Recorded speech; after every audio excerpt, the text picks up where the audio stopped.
All right, what is going on, everyone? Welcome to another edition of Unscripted. I'm going to be your host and producer this evening, Logan Landers, and joining me to talk about some Week 4 college football previews, of course, is my guy, Jay McClellan. What's going on, man? Hey, I am doing well, sir. My Astros won yesterday on my birthday, so it was beautiful. It was a beautiful day, Logan. Hey, always glad to hear, man. And down below me, our resident stat guy, Dustin Reese. How you doing, sir? Not as good as Jay, but our magic number was cut by one game because everybody else that we needed to lose lost with us last night.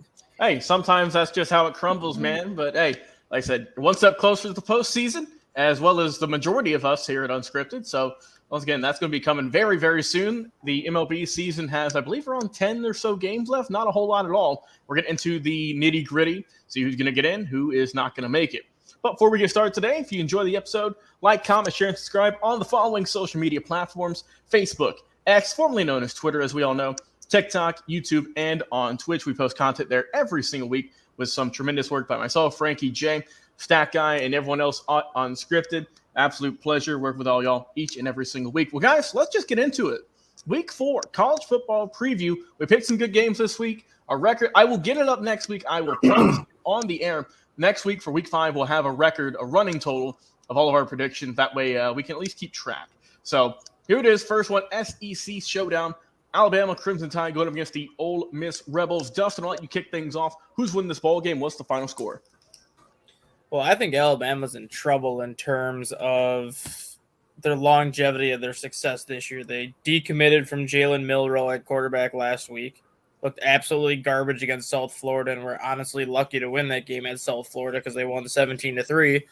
Now Nick Saban's like, well, we're going to go with Jalen Milroe again because the other two quarterbacks we used aren't much better apparently. So now we're going with Jalen Milroe again, but this is the SEC now. This is not South Florida. This is not some of the teams that Alabama's accustomed to playing. So if Jalen Milroe continues to struggle, Alabama's going to have a long season because they don't have that answer at quarterback like they've had in the past. I still don't think it's going to make too much of a difference in this game just because Lane Kiffin is one of Nick Saban's old assistants. Nick Saban is 29-3 all time against his old assistants, including 12-1 in Alabama, which obviously Steve Sarkisian was the first assistant to beat him in Alabama this year. But I do like Alabama to win this game. I think it'll be a little bit closer just because of the quarterback play, but I'm going to go with 28-21 Alabama. All right. And Jay, your thoughts? Yeah, I'm going the opposite way. I know it's Nick Saban. I know it's Alabama, but this isn't the Alabama that we've all feared or revered or whatever word you want to put in there. So Ole Miss, I just think they're more complete. I think their chemistry is better. And I can't believe so Milroe is back at quarterback for Bama. That just kind of gives everything you need to know about Alabama. I think Milroe is horrible. I think his stat line shows that he's horrible. 2 interceptions, 5 touchdowns, hasn't even scratched 500 yards. Yeah, it's just horrible. Dart for Ole Miss is a much more complete guy.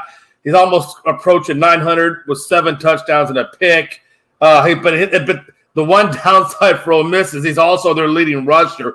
I always hate it when a team's leading rusher is their quarterback because it tells me that either A, he's fighting for his life and he's just having to run a lot, Because if they're designing plays for him to be the leading rusher, then what are their actual running backs doing? So that is probably the one legit concern that I do have about Ole Miss. But again, they put up yards, and they put up yards in bunches to the point where it's 526 offensive yardage for Ole Miss and a paltry 367 for Bama. And again, Bama doesn't even know who their leader is. And when you don't know who your leader is, or when your leader is clearly has not established himself, not only in preseason, but within the first 2 games, that's an issue. That's a big issue for me. Now, I will say Bama does have the better defense, so that is a plus on their side. Bama, I think, 17-3 win over USF. It was all run and defense that got them that win over USF. And USF is not even really a team worth mentioning. No, it is not. So I'm just saying, put it in perspective, right? I just felt like at this point it's going to be Ole Miss. And I didn't write down a score for that, but if I am going to write down a score for that, I'm going to write down probably 28-13 Ole Miss. Oh, wow. Okay. So you really got the offense struggling in this one. Yeah, I think Milroe's just going to be flat out horrible. See, I don't know, Jay. I always like thinking a positive perspective, so I'm going to think that Jalen Milroe is going to have maybe a bounce back game and show that he is going to be the guy at quarterback. That's just my thoughts. But like I said, I think this is going to be a close game, and this is not going to be an Alabama trouncing like we've seen in years past, as we've seen them dominate team after team. So I'm going to go with a close game, but I'm going to go with Alabama getting a tight win, 33-30, in a close ball game here between these two rivals in the SEC. On to our next one, gentlemen.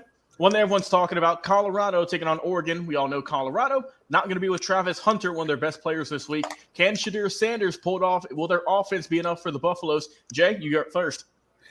Yeah, the biggest thing here is obviously Travis Hunter, their two-way star at corner and wide receiver, is out at least for 2 or 3 more weeks. And that's a huge blow to them. I think Oregon at number 10 is going to beat Colorado. I think and look, when Nick Saban says you're a good coach, you're a good coach. And I do believe that Deion Sanders is a good coach. However, I am not 100% on the train of Shedeur Sanders by any stretch. And I want to see what this game does for him and how he responds in this game, as well as the USC game down the road. If I'm even going to attempt to get on that Sanders bandwagon. But Sanders' numbers are impressive. Let's like Logan said, let's be a little bit positive here. 107 out of 136 completions for just a little over 1,200 yards, 10 touchdowns and a pick against a 22 missed assignment defense of TCU. And let's be honest, I think they took Colorado State, took them to 2 overtimes. Who the hell is Colorado State? And why is Colorado, this quote-unquote great team, going double overtime? All right. Go with that. Bo Nix, I think for Oregon, is playing extremely well. He's got 893 and 8 touchdowns. Oregon, I think it's just a more balanced offensive team. Colorado has gotten 479 yards, I think, to 587 for Oregon. If you look at it, where it really kind of comes into play, though, Oregon, I believe, is 61 giving up passing yards to 229, I believe, on the run. So, Colorado, I think, has got 460 to Oregon's 285 total yards. I'm gonna go Oregon in this one, and I'm gonna go. I think because Hunter's not there and Bo Nix is there, I'm gonna say it's going to be. Shoot, man, 30. I'm gonna say 35-14 Oregon. Okay, Dustin, your thoughts?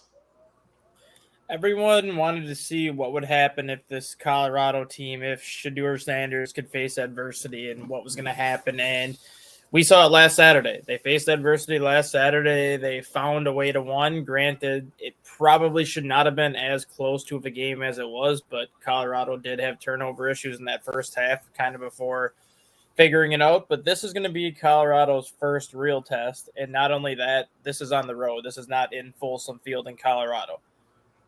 I think Colorado's offense is going to be enough to keep up with Oregon. But the thing that concerns me the most, obviously, is their defense, because Colorado's defense has proven that they really can't stop anybody yet at this point, and at least Oregon can stop teams when they need to.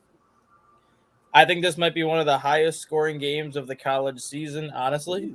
Okay, what you got? I think Oregon's going to win, but I have it 56-45. Holy.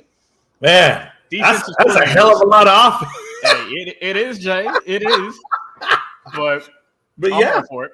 Yeah. All right. Holy, what a score. Well, for me, I'm going to go with Oregon winning this one. Both these teams, they can't run the ball to save their lives. They both have awful running games. Also, I think that Oregon's, they've got 6 sacks on the year. I expect them to maybe double that in this game because we know that Sanders and that offensive line, good grief, it is rough. He's been sacked 15 times this year. Like you said, Jay mentioned he's got good numbers, but when he's fighting for his life every other snap, it's tough. As for Bo Nix, on the flip side, he's only been sacked 1 time this season. So, and we've seen that Colorado can struggle on defense, and especially with Travis Hunter, one of their best players just in general, not being there. It's going to be even tougher. He's going to be out for a few weeks with that lacerated kidney that he suffers. So that's going to be tough for them. So I'm going to go with Oregon winning this one and getting the win over Colorado. Give me Oregon 36 and give me Colorado 28. I think Colorado's going to put a good fight, but I think Oregon's just going to be a little bit better in this day. All right, UCLA and Utah, the Bruins versus the Utes. Who's getting this one? Dustin, you can go first.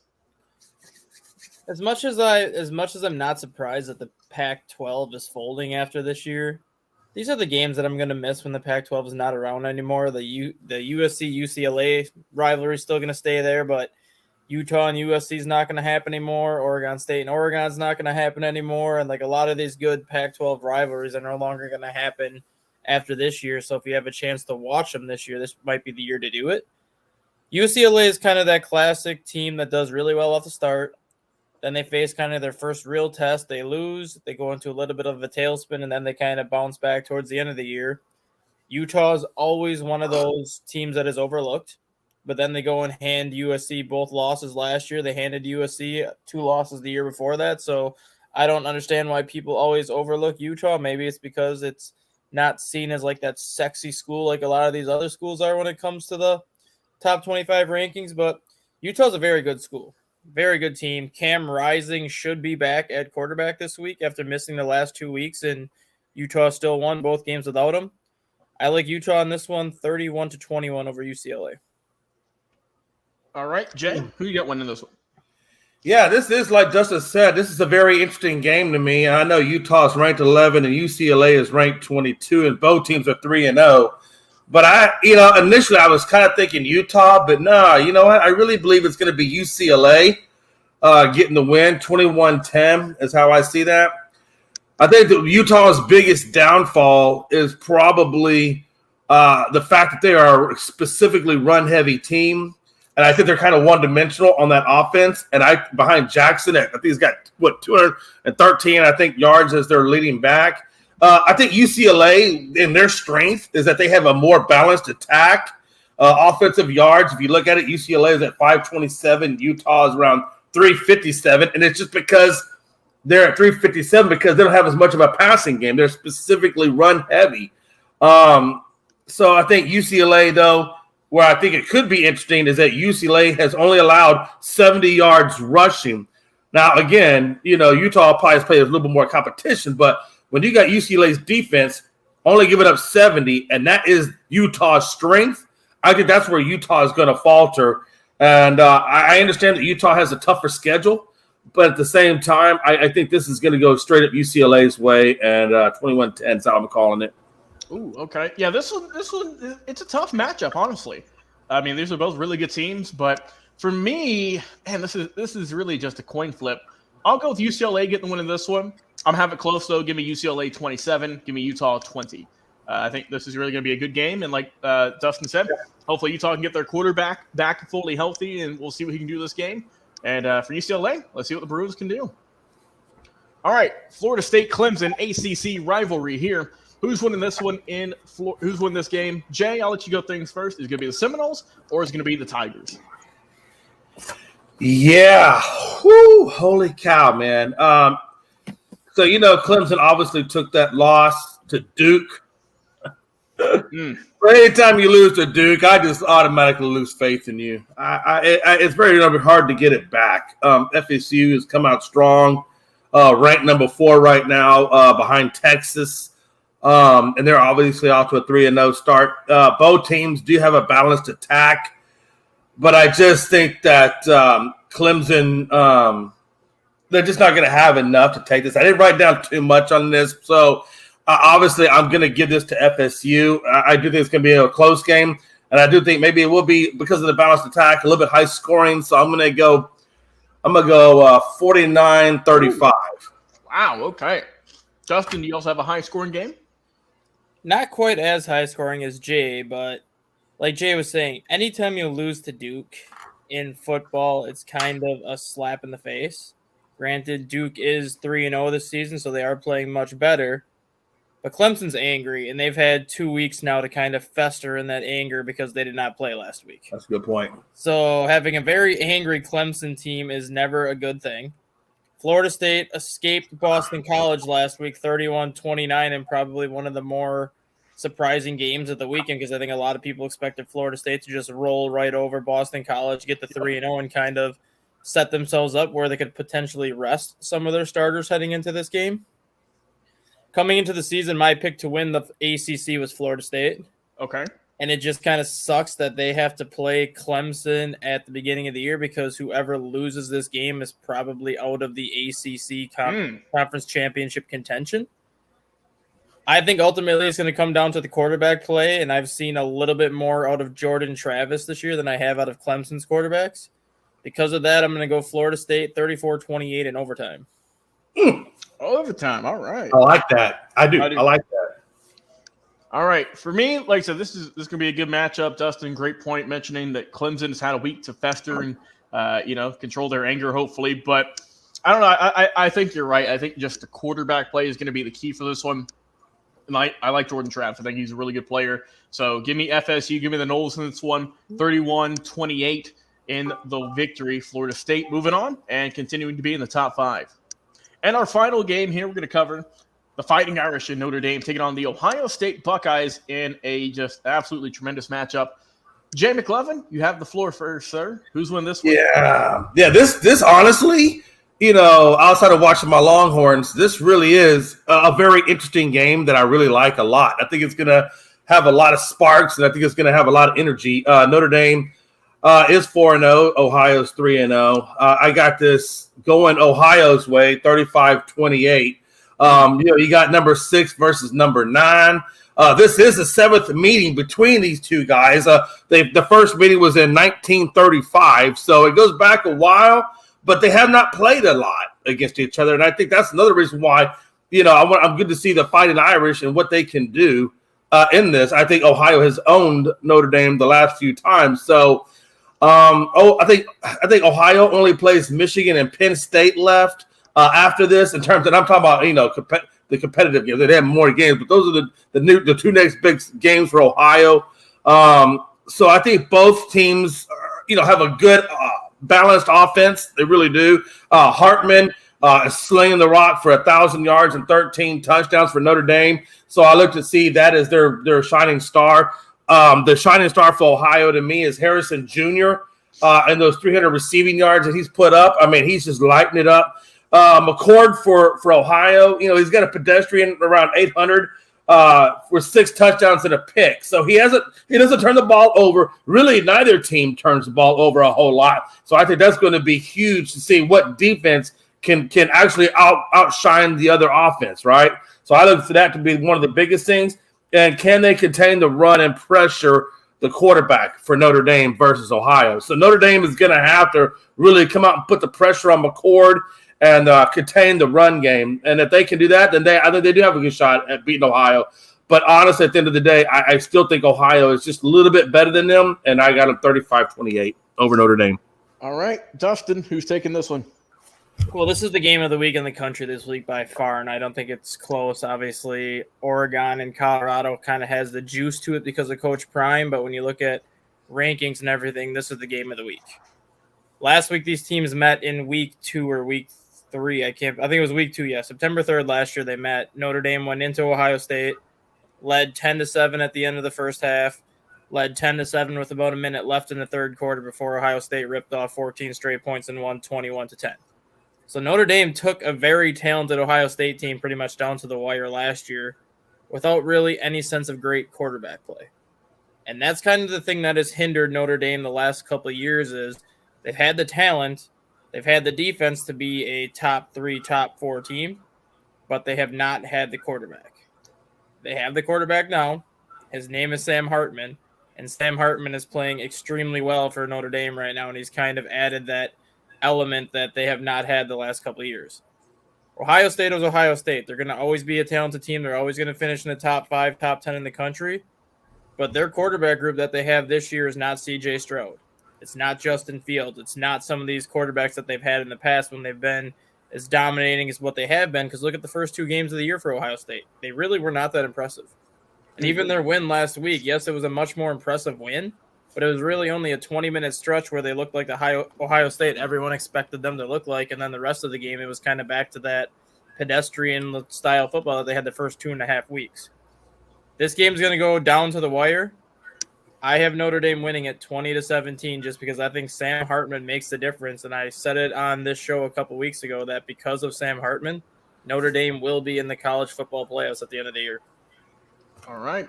For me, I mean, this is a battle of teams who in the last couple of years have kind of looked really well but have faltered, especially kind of later on in the season. And this is a really good test for both these teams early on to see who is legit, who's not.